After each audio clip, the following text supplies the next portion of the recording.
আমি নাহিদ ইসলাম শাপলাকলি মার্কা ইলেকশন করতেছি। আমার বাড়ি বেড়াইদে বাড্ডায়। আমি বনস্থিতি বড় হয়েছি। ফলে আপনাদের সন্তান, আপনাদের এলাকার সন্তান, আপনারা আমাদের জন্য, আমার জন্য দোয়া রাখবেন। আমরা এই এলাকার পরিবর্তনের জন্য, দেশ সংস্কারের জন্য, এলাকা সংস্কারের জন্য কাজ করতে চাই।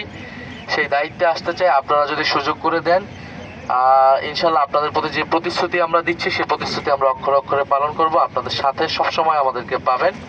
আর এবারে গণভোট এবং জাতীয় সংসদ নির্বাচন একত্রে হতে যাচ্ছে। ফলে বাংলাদেশের জন্য এটা একটা ঐতিহাসিক নির্বাচন। এটাকে আমরা বলি সরকার গঠনের নির্বাচন না, বরং দেশ পরিবর্তনের নির্বাচন। বাংলাদেশ সংবিধান পরিবর্তন হবে এই নির্বাচনের মাধ্যমে। বাংলাদেশ আগামী কিভাবে চলবে আগামী 20, 30, 50 বছর। ফলে আপনারা অবশ্যই এবারে যে গুরুত্বপূর্ণ ভোট, 2টি ভোট, আপনারা গণভোটে হ্যাঁ দিবেন যাতে সংস্কারগুলো বাস্তবায়ন হয়। এবং 11 দলের পক্ষে আপনারা শাপলাকলিতে ভোট দিবেন। এই 11 আসনে আমাদেরকে সুযোগ করে দিলে ইনশাল্লাহ আমরা আপনাদের জন্য বৈষম্যমুক্ত, দুর্নীতি, সন্ত্রাস মুক্ত আমরা ইনসাফ ভিত্তিক একটা বাংলাদেশ তৈরি করবো। ইনশাআল্লাহ। আসসালামু আলাইকুম। আচ্ছা, আমরা